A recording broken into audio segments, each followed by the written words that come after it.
শুভ সকাল। নবম ও দশম শ্রেণীর শিক্ষার্থীরা, তোমাদেরকে স্বাগত জানাচ্ছি আজকের অনলাইন ক্লাসে। আজকে আমাদের পাঠের বিষয় আমরা বোর্ডে লিখে নেই।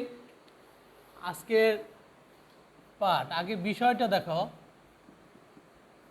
আজকে আমাদের পাঠের বিষয় ফিন্যান্স ও ব্যাংকিং। আজকের পাঠের বিষয় কি? ফিন্যান্স ও ব্যাংকিং। তোমরা যারা ব্যবসায় শিক্ষা শাখার ছাত্রছাত্রীরা আছো, তোমরা নবম দশম শ্রেণীর ব্যবসা শিক্ষার ছাত্রছাত্রীরা, তোমরা এই ক্লাসটি ভালো করে লক্ষ্য করো। তোমরা ইতিমধ্যে জেনে গেছো 2021 সালের এসএসসি পরীক্ষার্থীদের 3টি বিষয়ে পরীক্ষা হবে। 3টি বিষয় বলতে ফিন্যান্স ও ব্যাংকিং, ব্যবসায় উদ্যোগ এবং হিসাব বিজ্ঞান। তার মানে কি দাঁড়ালো যে এই বিষয়গুলো অত্যন্ত গুরুত্বপূর্ণ। তো আমরা আজকে ফিন্যান্স ও ব্যাংকিং এই বিষয়টি আলোকপাত করব। সেই হিসাবে আজকের পাঠ জেনে নেই। আজকের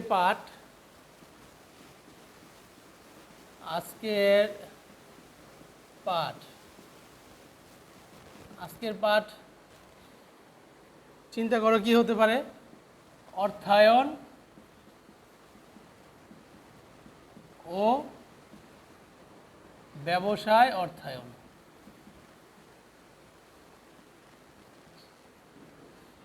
অর্থায়ন ও ব্যবসায় অর্থায়ন। আর এটা প্রথম অধ্যায়।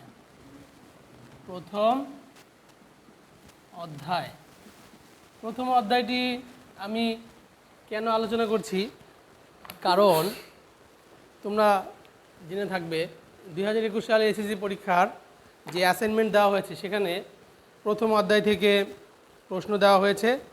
প্রথম অধ্যায়টি খুব ভালোভাবে না জানলে আমাদের পরবর্তী অধ্যায়গুলো বুঝতে অসুবিধা হবে। সেই জন্য আমরা প্রথম অধ্যায়টা আজকে ভালো করে বুঝে নেব। আমরা আরেকবার দেখে নেই আজকের পাঠ অর্থায়ন ও ব্যবসায় অর্থায়ন। আর আমাদের পাঠের বিষয় কি? ফিন্যান্স ও ব্যাংকিং। তাহলে ফিন্যান্স শব্দের অর্থ কি? ফাইন্যান্স শব্দের অর্থই হচ্ছে অর্থায়ন। আসো আমরা কতগুলো বিষয় লিখি। প্রথমে আমরা লিখি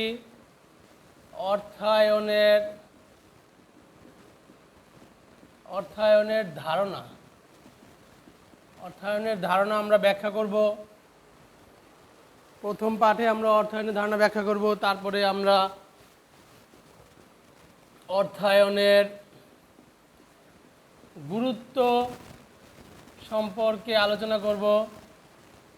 তারপরে আমরা অর্থায়নের শ্রেণী বিভাগ আলোচনা করব। সবশেষে আমরা তোমাদের পাঠ্য বইয়ের পৃষ্ঠা নম্বর 10 দেখো, এখানে আর্থিক ব্যবস্থাপকের কার্যাবলী। আর্থিক ব্যবস্থাপকের কার্যাবলী এই সম্পর্কে আমরা আলোচনা করব। কি কি বিষয় আমরা আজকে আলোচনা করব আবার দেখে নেই। আমরা আজকে আলোচনা করব অর্থায়নের ধারণা, অর্থায়নের গুরুত্ব, অর্থায়নের শ্রেণী বিভাগ, আর্থিক ব্যবস্থাপকের কার্যাবলী। প্রথমে আসো অর্থায়নের ধারণা। অর্থায়ন কাকে বলে? অর্থায়ন কি বা কাকে বলে? এই প্রশ্নের উত্তরটা আমরা জেনে নিই। তোমরা তোমাদের পাঠ্য বই খুলো। পাঠ্য বই আমরা রিডিং পড়ব। পাঠ্য বই রিডিং পড়লে আমরা আমাদের পাঠে প্রয়োজনীয় সব তথ্যই পাঠ্য বইতে দেওয়া থাকে, তোমরা জানো। এখান থেকে আমরা পেয়ে যাব। এখানে বলতেছে দেখো পৃষ্ঠা নম্বর 2-এ অর্থায়নের ধারণা। অর্থায়ন তহবিল ব্যবস্থা নিয়ে কাজ করে। কোনো উৎস থেকে কী পরিমাণ তহবিল সংগ্রহ করে কোথায় কীভাবে বিনিয়োগ করা হলে কারবারের সর্বোচ্চ মুনাফা হবে, অর্থায়ন সেই সংক্রান্ত পরিকল্পনা প্রণয়ন ও বাস্তবায়ন করে। তাহলে অর্থায়ন কাকে বলে আমরা এখান থেকে দিতে পারি। অর্থায়ন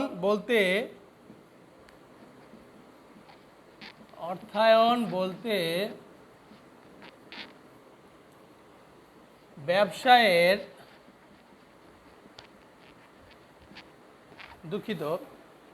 ব্যবসায় শব্দটি আমরা এখন ব্যবহার করব না, যখন ব্যবসায় অর্থায়ন কাকে বলে তখন ব্যবহার করব। এখন শুধু আমরা বলবো অর্থায়ন বলতে প্রয়োজনীয়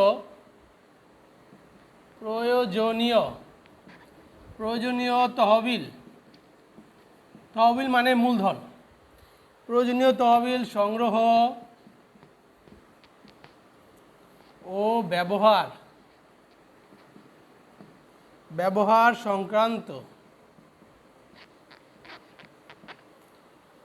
প্রক্রিয়াকে বোঝায়।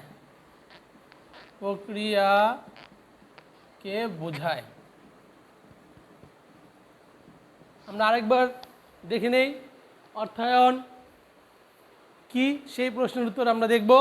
অর্থায়ন বলতে প্রয়োজনীয় তহবিল সংগ্রহ ও ব্যবহার সংক্রান্ত প্রক্রিয়াকে বোঝায়। তোমরা এই সংজ্ঞাটি খাতায় তুলে নাও, এই সংজ্ঞাটি তোমরা ভালো করে আয়ত্ত করে নেবে। এরপরে আমরা চলে যাব ব্যবসায় অর্থায়ন কাকে বলে। এখানে অর্থায়ন কি না দিয়ে যদি বলা হতো, ধরো 2 নম্বর প্রশ্ন আমরা লিখলাম ব্যবসায় অর্থায়ন কি, তখন আমাদের উত্তরটা হতো ব্যবসায় অর্থায়ন বলতে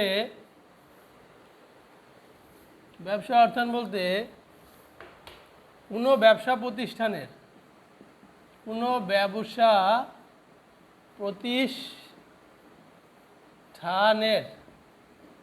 বিষয়টা কি দাঁড়াইলো, ব্যবসায় অর্থায়ন কি, ব্যবসায় অর্থায়ন বলতে কোনো ব্যবসায় প্রতিষ্ঠানের তহবিল, প্রয়োজনীয় এই শব্দটা লিখতে হবে, প্রয়োজনীয় তহবিল সংগ্রহ ও ব্যবহার সংক্রান্ত প্রক্রিয়াকে বোঝায়। এটা ছিল আমাদের দ্বিতীয় প্রশ্ন। আমরা 2টি প্রশ্ন শিখলাম। একটি প্রশ্নের উত্তর হলো অর্থায়ন কি, সেটার উত্তর আমরা জানলাম যে অর্থায়ন বলতে প্রয়োজনীয় তহবিল সংগ্রহ ও ব্যবহার সংক্রান্ত প্রক্রিয়াকে বোঝায়। এরপর আমরা শিখলাম ব্যবসায় অর্থায়ন কি, সেটা হলো ব্যবসায় অর্থায়ন বলতে কোনো ব্যবসায় প্রতিষ্ঠানের প্রয়োজনীয় তহবিল সংগ্রহ ও ব্যবহার সংক্রান্ত প্রক্রিয়াকে বোঝায়। দুটো একই জিনিস, একটা হলো শুধু অর্থায়ন আর একটা হলো ব্যবসায় অর্থায়ন। এবার আসো আমরা চলে যাই অর্থায়নের শ্রেণীবিভাগ। অর্থায়নকে কতগুলো শ্রেণীতে ভাগ করা যায়। অর্থায়নের শ্রেণীবিভাগ, অর্থায়নের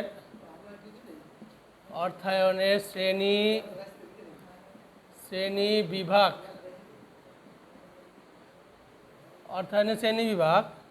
এখানে লক্ষ্য করো, আমরা অর্থায়নের শ্রেণীবিভাগকে 4টি ভাগে ভাগ করব, 5টি ভাগে ভাগ করব আমরা। প্রথম ভাগটি হলো পারিবারিক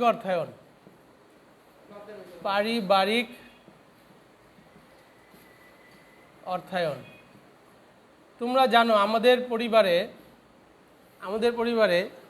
পরিবারে দৈনন্দিন ব্যয় মেটানোর জন্য টাকার দরকার হয়। এই টাকা বা তহবিল যোগান দেওয়ার জন্য আমরা বিভিন্ন উৎস থেকে আয় করে থাকি। এই বিভিন্ন উৎস থেকে, যেমন তোমার বাবা কাজ করেন, চাকরি করেন, ব্যবসা করেন, পরিবারের অর্থ ব্যয় নির্বাহ করেন। আবার আমরা পারিবারিক বিভিন্ন বড় উৎসবে বা পারিবারিক কোনো সম্পত্তি করার জন্য আমরা লোন নিয়ে থাকি, ঋণ করে থাকি। এটা হলো পারিবারিক অর্থায়ন। এরপরে আসো সরকারি অর্থায়ন। সরকারি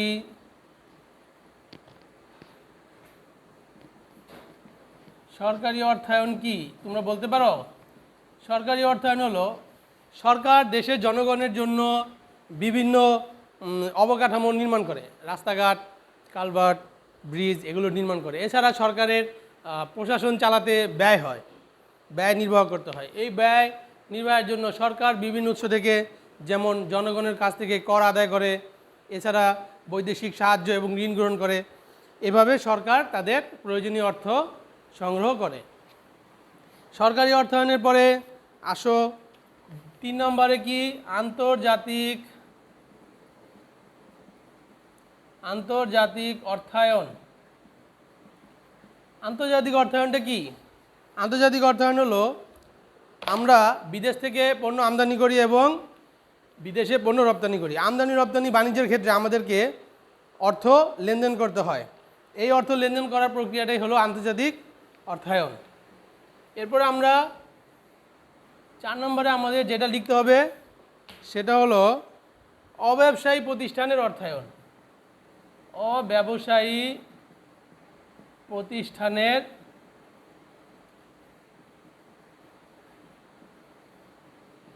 অর্থায়ন।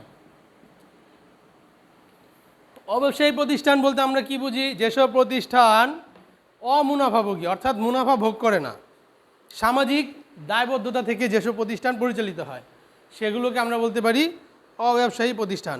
অব্যবসায়ী প্রতিষ্ঠানের মধ্যে যেমন আছে তোমার বিদ্যালয়, এতিমখানা, সামাজিক সংগঠন, খেলার সংগঠন ইত্যাদি। এই অব্যবসায়ী প্রতিষ্ঠানেরা তাদের প্রতিষ্ঠান পরিচালনার জন্য অর্থের সংস্থান করে থাকেন। এটা অব্যবসায়ী প্রতিষ্ঠানের অর্থায়ন। আমরা কতগুলো অর্থায়ন আজকে শিখলাম? পারিবারিক অর্থায়ন, সরকারি অর্থায়ন, আন্তর্জাতিক অর্থায়ন, অব্যবসায়ী প্রতিষ্ঠানের অর্থায়ন। এসবের বাইরে আরেকটি অর্থায়ন আছে, এটাকে আমরা এখানে লিখে দিই। জায়গার সংকুলনের কারণে আমরা সমস্যা, তাই এখানে জায়গা তৈরি করে নিলাম। এটাকে আমরা লিখব সর্বশেষ। তোমরা বই থেকে সবগুলো আমি বোর্ডে যা লিখছি তার সবই তোমাদের বইতে দেওয়া আছে, বই থেকে তোমরা দেখে নিতে পারো। ব্যবসায় অর্থায়ন, এই যে আমরা সর্বশেষ যে অর্থায়নটা লিখলাম এটাই আমাদের মূল আলোচ্য বিষয়। কারণ আমরা যে বইটি পড়ছি মূলত ব্যবসায়ের উপরেই এই বইটি রচিত। ব্যবসায় অর্থায়ন হচ্ছে একটি আর্থিক প্রতিষ্ঠান বা ব্যবসায় প্রতিষ্ঠান যেসব প্রতিষ্ঠান মুনাফা অর্জনের উদ্দেশ্যে পরিচালিত হয়, সেসব প্রতিষ্ঠানে দীর্ঘমেয়াদী এবং স্বল্পমেয়াদী বিভিন্ন ব্যয় নির্বাহ করতে হয়। দীর্ঘমেয়াদী সম্পত্তি ক্রয় করতে হয়, আবার স্বল্পমেয়াদে তাদেরকে বেতন ভাতা, বিদ্যুৎ বিল, বিভিন্ন পরিচালন ব্যয় নির্বাহ করতে হয়। এই ব্যয়গুলো নির্বাহ করার জন্য ওই ব্যবসা প্রতিষ্ঠানকে অর্থের ব্যবস্থা করতে হয়। তাহলে ব্যবসা অর্থায়নের যে এই ক্ষেত্রটি এটাই আমরা আজকে আলোচনা করব। তাহলে আমরা শিখে নিলাম আজকে অর্থায়নের শ্রেণী বিভাগ: পারিবারিক অর্থায়ন, সরকারি অর্থায়ন, আন্তর্জাতিক অর্থায়ন, অব্যবসায়ী প্রতিষ্ঠানের অর্থায়ন এবং ব্যবসায় অর্থায়ন। আরেকটি অর্থায়ন তোমাদের বইতে আলোচনা করা আছে, সেটা হলো ব্যাংক ও আর্থিক প্রতিষ্ঠান। আমরা আজকে সেটা আলোচনা করব না, আমরা চলে যাই পরবর্তী পাঠে। তোমরা এই পাঠগুলো দেখার সময়, অর্থাৎ আমার ক্লাসটি দেখার সময় তোমরা খাতা কলম নিয়ে বসবে এবং তোমরা কথাগুলো মনোযোগ দিয়ে শুনবে। একটি কথা না বুঝলে তোমরা ভিডিওটি ডাউনলোড করে নিতে পারো, ডাউনলোড করে তোমরা ভিডিওটি পজ করে করে দেখতে পারো। এছাড়া ভিডিওটি দেখার জন্য আমাদের যে বিদ্যালয়ের ফেসবুক পেজ এবং ফেসবুক গ্রুপ আছে, সুভাড্ডা স্কুল অনলাইন ক্লাস, সেখানে তোমরা এই ক্লাসগুলো পাবে। আর আমাদের বিদ্যালয়ের যে ইউটিউব চ্যানেল আছে, সেই ইউটিউব চ্যানেলে আমরা এই ক্লাসগুলো আপলোড করে থাকি। তোমরা অবশ্যই ক্লাসগুলো দেখবে। তোমরা জানো ইতিমধ্যে আমাদের বিদ্যালয়ের প্রধান শিক্ষক নির্দেশনা দিয়েছেন যে শিক্ষার্থীদের অবশ্যই অনলাইন ক্লাসগুলো দেখা বাধ্যতামূলক। যদি তোমরা অনলাইন ক্লাসগুলো না দেখো তাহলে তোমরা পরবর্তী শ্রেণীতে প্রমোশন পাবে না। কাজেই তোমাদের অনলাইন ক্লাসগুলো অবশ্যই দেখতে হবে এবং ক্লাসগুলোর নিচে কমেন্ট করে জানিয়ে দিতে হবে। কমেন্ট বক্সে তোমরা তোমাদের রোল নাম্বার, শ্রেণী এবং শাখা উল্লেখ করবে। তো আসো আমরা পরবর্তী পাঠে চলে যাই। আমরা অর্থায়নের ধারণা জানলাম, অর্থায়নের গুরুত্ব। অর্থায়নের গুরুত্ব আমাদের বইতে অবশ্যই দেওয়া আছে, আমরা এই বিষয়টি আলোচনা করব। অর্থায়নের গুরুত্ব কি, চলো আমরা বই থেকে জেনে নিই। আমি তোমাদেরকে রিডিং করে শোনাচ্ছি, তোমরা খেয়াল করো। বর্তমানে প্রতিযোগিতামূলক, আবার পড়ছি, বর্তমানে প্রতিযোগিতামূলক মুক্ত বাজার ব্যবস্থায় মুনাফা অর্জনের জন্য প্রতিটি সরকারি, বেসরকারি, আন্তর্জাতিক ব্যবসা প্রতিষ্ঠানগুলোকে বিশেষ গুরুত্বের সাথে পূর্ব পরিকল্পনা মাফিক অর্থায়ন করতে হয়। সুচিন্তিত ও সুদক্ষ অর্থায়ন ব্যবস্থাপনার ব্যবহারে ব্যবসা প্রতিষ্ঠানের ঝুঁকি হ্রাস পায় এবং মুনাফা বৃদ্ধি পায়। নিচের বিষয়সমূহ অর্থায়ন ব্যবস্থাপনাকে অধিক অর্থবহ করে তোলে। কি কি বিষয়? অর্থায়নের গুরুত্বে আমরা যে বিষয়গুলো নিয়ে আলোকপাত করব সেটা হলো ব্যবসায়িক মূলধন সংকট, দ্বিতীয়টা হলো অনগ্রসর ব্যাংক ব্যবস্থা, তারপরেরটা হলো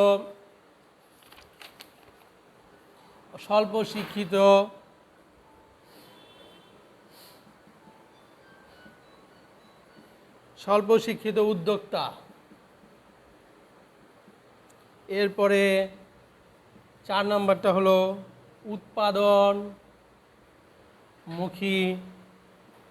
উৎপাদনমুখী বিনিয়োগ ও জাতীয় আয়।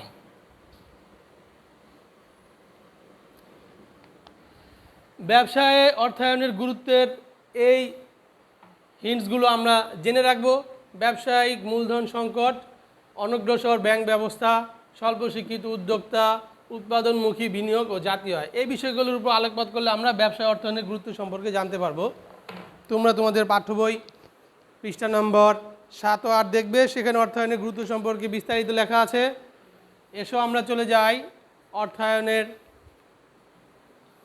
শ্রেণীবিভাগ। আমরা আলোচনা করেছি আর্থিক ব্যবস্থাপকের কার্যাবলী।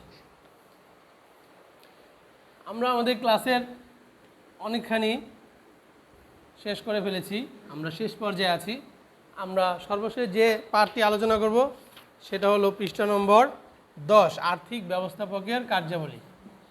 আর্থিক ব্যবস্থাপকের কার্যাবলী। তোমরা এখানে একটা বিষয় প্রশ্ন করতে পারো যে ব্যবস্থাপক কে, আবার আর্থিক ব্যবস্থাপকের কার্যাবলী কি? ব্যবস্থাপক হলো যিনি প্রতিষ্ঠানটির সমুদয় কার্যাবলী দেখাশোনা করেন, প্রতিষ্ঠান পরিচালনা করেন, সিদ্ধান্ত গ্রহণ করেন, অর্থাৎ ব্যবস্থাপনার দায়িত্ব পালন করেন। আর্থিক ব্যবস্থাপকের কার্যাবলীকে আমরা 2 ভাগে ভাগ করতে পারি। একটি হলো আয় সিদ্ধান্ত বা অর্থায়ন সিদ্ধান্ত। আর্থিক ব্যবস্থাপক ব্যবসায়ের অর্থায়ন সিদ্ধান্ত নিয়ে থাকে। আর 2 নম্বর হলো ব্যয় সিদ্ধান্ত বা বিনিয়োগ সিদ্ধান্ত। বিষয়টা আমরা ক্লিয়ার হয়ে নেই। সবশেষে আমরা আরেকটি বিষয় আলোচনা করব, সেটা হলো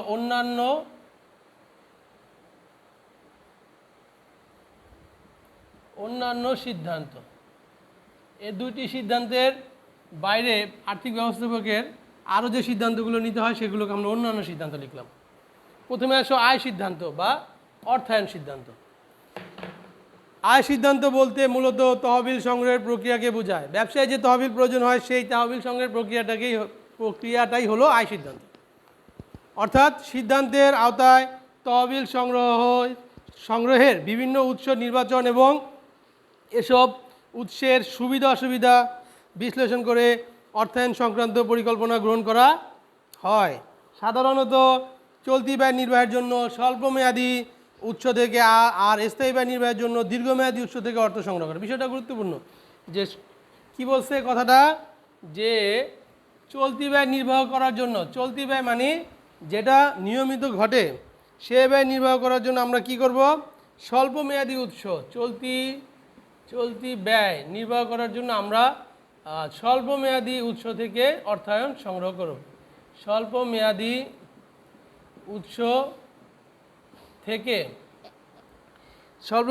থেকে অর্থ সংগ্রহ করা হয়। আর দীর্ঘমেয়াদী উৎস থেকে স্থায়ী ব্যয় নির্ণয় করার জন্য, স্থায়ী ব্যয় নির্বাহ করার জন্য দীর্ঘমেয়াদী উৎস থেকে অর্থ সংগ্রহ করা হয়। দীর্ঘমেয়াদী উৎস থেকে অর্থ সংগ্রহ করা হয়। তাহলে আয় সিদ্ধান্ত কি? আয় সিদ্ধান্ত হলো আয় সিদ্ধান্ত বলতে মূলত তহবিল সংগ্রহের প্রক্রিয়াকে বোঝায়। অর্থায়ন সিদ্ধান্তের আওতায় তহবিল সংগ্রহের বিভিন্ন উৎস নির্বাচন এবং এসব উৎসের সুবিধা অসুবিধা বিশ্লেষণ করে অর্থায়ন সংক্রান্ত পরিকল্পনা গ্রহণ করা হয়। সাধারণত চলতি ব্যয় নির্বাহের জন্য স্বল্পমেয়াদী উৎস থেকে আর স্থায়ী ব্যয় নির্বাহের জন্য দীর্ঘমেয়াদী উৎস থেকে অর্থ সংগ্রহ করা হয়। এবার আসো ব্যয় সিদ্ধান্ত। ব্যয় সিদ্ধান্ত হলো দ্বিতীয় নম্বর। ব্যয় সিদ্ধান্ত বইতে লিখেছে, একটি দর্জির দোকানের সেলাই মেশিন ক্রয় সংক্রান্ত সিদ্ধান্ত একটি বিনিয়োগ সিদ্ধান্ত। মুদি দোকানের আসবাবপত্র রেফ্রিজারেটর ক্রয় সংক্রান্ত সিদ্ধান্ত একটি বিনিয়োগ সিদ্ধান্ত। উৎপাদনকারী প্রতিষ্ঠানের জন্য উৎপাদনমুখী মেশিন ক্রয়, কারখানা নির্মাণে খরচ, এই জাতীয় সিদ্ধান্ত। মানে ব্যবসায়ের প্রয়োজনীয় যে স্থায়ী সম্পদ আছে, স্থায়ী সম্পদ অথবা যন্ত্রপাতি অথবা ধরো দালান কোঠা অথবা কারখানার ব্যয়, কারখানা নির্মাণ ইত্যাদি স্থায়ী সম্পদ ক্রয় এবং স্থায়ী সম্পদ অর্জনে যে ব্যয় করা হয় সেটাই হলো বিনিয়োগ সিদ্ধান্ত। আশা করি তোমরা বুঝতে পেরেছো। আমরা কি শিখলাম? আর্থিক ব্যবস্থাপকের কার্যাবলী, এর মধ্যে আমরা শিখলাম আয় সিদ্ধান্ত বা অর্থায়ন সিদ্ধান্ত কি, তারপরে আমরা শিখলাম ব্যয় সিদ্ধান্ত বা বিনিয়োগ সিদ্ধান্ত কি, সবশেষে আমরা শিখব অন্যান্য সিদ্ধান্ত। এই দুটি সিদ্ধান্তের বাইরে আর্থিক ব্যবস্থাপককে আরও কিছু সিদ্ধান্ত নিতে হয় যেগুলোকে অন্যান্য সিদ্ধান্ত বলা হয়েছে। আসো পৃষ্ঠা 11 নম্বরে অন্যান্য সিদ্ধান্তগুলো কি লিখেছে জেনে নেই। উপরিউক্ত দুটি সিদ্ধান্ত আর্থিক ব্যবস্থাপকের জন্য সর্বাপেক্ষা গুরুত্বপূর্ণ। এছাড়া আর্থিক ব্যবস্থাপককে আরও কিছু সিদ্ধান্ত নিতে হয়, যেমন কী পরিমাণে কাঁচামাল ক্রয় বা প্রতিষ্ঠানের জন্য উপযোগী এবং সেই অর্থ কোথা থেকে সংগ্রহ করা যাবে, এ সংক্রান্ত সিদ্ধান্তকে চলতি বিনিয়োগ সিদ্ধান্ত বলে। খ, দৈনন্দিন প্রয়োজন নির্বাহ করার জন্য কী পরিমাণ নগদ অর্থ রাখা উচিত, সেটাও একটি গুরুত্বপূর্ণ সিদ্ধান্ত। গ, যেসব উৎস থেকে তহবিল সংগ্রহ করা হয়েছে তাদের প্রাপ্য প্রদান করা আরেকটি সিদ্ধান্ত। শিক্ষার্থীরা, আজকে তাহলে আমাদের ক্লাসটি তোমরা কেমন লাগলো তা কমেন্ট বক্সে জানিয়ে দাও। আর আমি তোমাদেরকে বাড়ি কাজ দিয়ে দিচ্ছি। বাড়ি কাজগুলো তোমরা বাড়িতে অনুশীলন করবে এবং বাড়ির কাজগুলো তোমরা সংরক্ষণ করবে। যখন বিদ্যালয় খুলবে তখন তোমরা বাড়ির কাজগুলো আমাদেরকে দেখাবে। আসো আমরা বাড়ির কাজ দিই। সংক্ষেপে তোমাদেরকে বাড়ির কাজ দিয়ে দিব। আজকে আমরা যে বিষয়গুলো আলোকপাত করলাম তার উপরই বাড়ির কাজ হবে। তাহলে আমরা বুঝে নেই। প্রথমে আমাদের এখান থেকে বাড়ির কাজটি আমরা লিখতে পারি HW, অর্থায়নের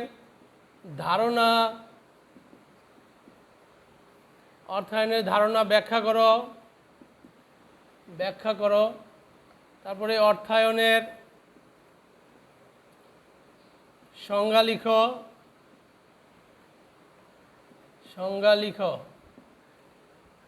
ব্যবসায় অর্থায়ন বলতে কি বুঝো? ব্যবসায় অর্থায়ন বলতে কি বুঝো লিখো। তারপরে অর্থায়নের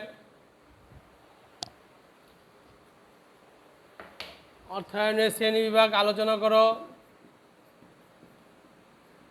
অর্থায়নের শ্রেণীবিভাগ আলোচনা